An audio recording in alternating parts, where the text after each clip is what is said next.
आपने अगर किसी से मोहब्बत की है प्यार किया है, प्रेम किया है, इसके बाद जो भी किया है, बहुत किया है, बेशुमार किया है ना, तो आज की रचना 50 पार की उम्र का प्यार।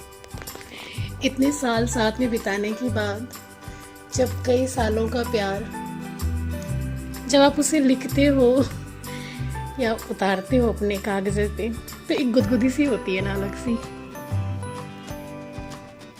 ये बहुत ही खुशनुमा और प्यारा सा एहसास है। सुनाऊं मैं? चल। 50 पार की उम्र का प्यार। ये तो बीते कल और आने वाले कल के ऊपर खट्टे मीठे अनुभवों संग, ये तो बीते कल और आने वाले कल के ऊपर खट्टे मीठे अनुभवों संग आ की मात्रा भाव से, सामंजस्य से मिले अनुभवों का होता है 50 पार की उम्र का प्यार। विश्वास की पगडंडियों पर हाथों में हाथ कसे सदा उम्र को धक्का देने का। हाँ, विश्वास की पगडंडियों पर हाथों में हाथ कसे सदा उम्र को धक्का देने का, दिलों में जोश लिए यूं ही बढ़ते हुए चलने का 50 पार की उम्र का प्यार। आ रही उम्र की ढलान पर, आ रही उम्र की ढलान पर उम्र की नई चुनौतियों का सामना करते हुए एक दूजे की परवाह में खुद भी तो संभलने का, एक दूजे की परवाह में खुद भी तो संभलने का 50 पार की उम्र का प्यार।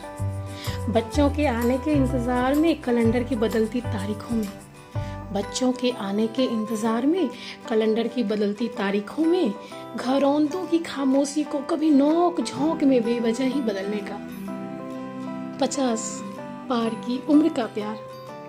फुर्सत के इतबार में कभी चाय की चुस्कियों में, फुर्सत के इतबार में कभी चाय की चुस्कियों में बीते पलों की यादों में खोए वक्त के संग चलकर कभी कभी एक दूजे के संग यूं ही बहकने का 50 पार की उम्र का प्यार। कितनी खूबसूरत है ना ये रचना। इसे लिखा है उषा जी ने। उषा जी जामनगर गुजरात से हैं। तो मैं मीनाक्षी शुक्ला बहुत बहुत बहुत स्वागत करती हूँ अपने चैनल शब्दवेणी पर आपका। तो आपको हमारा काम कैसा लगता है ज़रूर बताइए हमें, और हमसे जुड़िए और हमें सब्सक्राइब भी कीजिए। तो आज की रचना है उषा शर्मा की।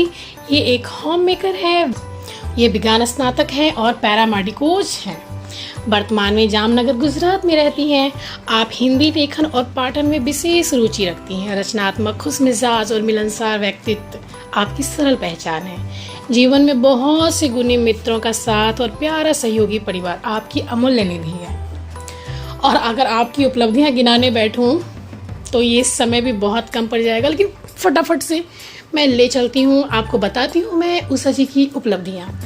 इनकी जो बुक है कविता संग्रह अनकहे जज्बात जिंदगी के, और कहानी संग्रह है प्यार के विविध रंग। ये दोनों ही किताब आपको ई बुक में भी मिल जाएगी और ई बुक अमेजन किंडल पर मिल जाएगी। आप सर्च करेंगे और ज़रूर पढ़िए। मैं इनका लिंक भी अपने डिस्क्रिप्शन में ज़रूर दूंगी। और इनके साझा काव्य संग्रह की बात करें तो ढेर सारी है। मैं फटाफट से गिना दूं, जैसे मनस्वनी, आईना, अनरिसाइटेड इमोशंस, लव लेफ्ट अनसेड, मेरे पिया, द फेस ऑफ इंडिया, भाव मंजरी, कहकसा, उद्गार, चले प्रकृति की और, मजदूर, आसमां की उड़ान। ये सारे जो मैंने एक साथ जो मैंने कहा ना बिना सांस लिए हुए, ये सारे काव्य संग्रह हैं किताबें। और कहानी संग्रह भी है। इन्होंने 2 कहानी संग्रहों में काम किया है। साझा कहानी संग्रह है स्त्री संघर्ष और दूसरा है लॉकडाउन टू लॉक्ड डाउन। ध्यान रहे, इसमें मैं भी हूँ, जरूर पढ़िए। इनका भी लिंक मैं डिस्क्रिप्शन में जरूर दूंगी आपको। और हाल में ही आपने युवा जिंदगी अंतर्राष्ट्रीय साहित्यिक एवं सांस्कृतिक मंच के वृहद ई मैगजीन आज़ादी महोत्सव में अपनी मौलिक रचनाओं का योगदान देकर बुक ऑफ वर्ल्ड रिकॉर्ड का कीर्तिमान अपने नाम किया है। ये कम बड़ी बात नहीं है। बहुत सारी शुभकामनाएं और ढेरों बधाइयाँ आपको उषा जी। और आपको कई ऑनलाइन प्रतियोगिताओं में भी सहभागिता कर आपको बहुत ही उन्नत पहचान मिली है। खूब सारी बधाइयाँ आपको। आर्ट, कल्चर, प्रकृति से विशेष लगाव और सकारात्मक खुद आप रहते भी हैं, और आप अपने सामने जितने भी जैसे लोग होते हैं ना, जुड़ से जुड़े हुए, सबको भर देती हैं। और मेरा भी मानना यही है। आप लाइफ में कठिनाइयाँ ज़िंदगी में तो होती ही होती है, सबकी होती है। बिना कठिनाइयों का जीवन कहाँ होता है। जो सरल रास्तों पे चले उनकी तो कहानियाँ भी नहीं बनती। जब तक ज़िंदगी में कुछ हो नहीं ना तो मज़ा नहीं आता। लेकिन ज़रूरी सबसे अधिक ये है कि आप जीते कैसे हैं, राइट। तो सभी पॉजिटिव सकारात्मक बने रहिए और अपने आसपास का भी माहौल सकारात्मक खुशनुमा रखिए। उदासियों से भरे बात करेंगे तो आपसे भी दूसरी बार कोई बात नहीं करना चाहेगा, ज़रूर नोट कीजिए। तो जीवन एक बार मिलता है, जीना है तो जिंदा दिली से जियो। मन मुटाव की गठरियाँ लादे क्यों जीना है। खोल दो सारे मन के भीतर ये उलझे ये धागे और जियो खुले आसमान में हर दिन ताजा हवा के अंदर खुली सांस लेकर। तो अब मैं चलूं, इनकी एक रचना और सुनाऊं आपको। उषा जी की बहुत ही खूबसूरत रचना है और मुझे बहुत पसंद है। आप भी सुनिए और ज़रूर हमें बताइए कमेंट बॉक्स में आपको ये रचना कैसी लगी, ठीक है। तो इसका शीर्षक है जब मैं चली जाऊंगी।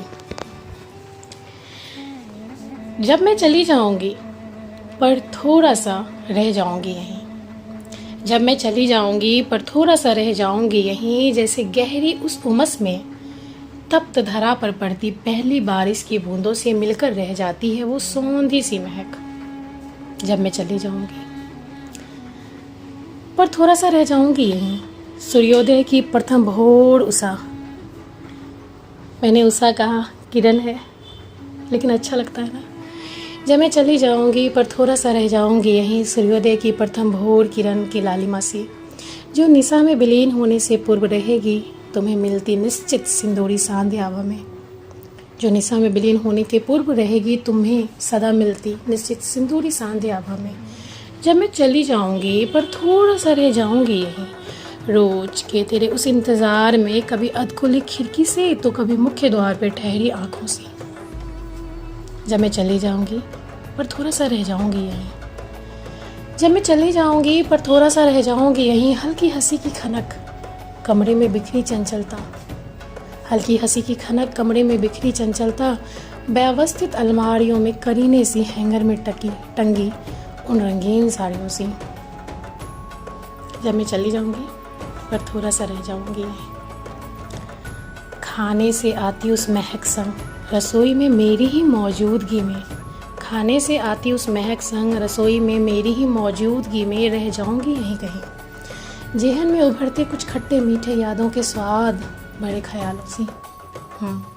जब मैं चली जाऊंगी ना पर थोड़ा सा रह जाऊंगी यहीं, यहीं रह जाएंगी ये एहसास हम यादों के इस वीराने में कहीं।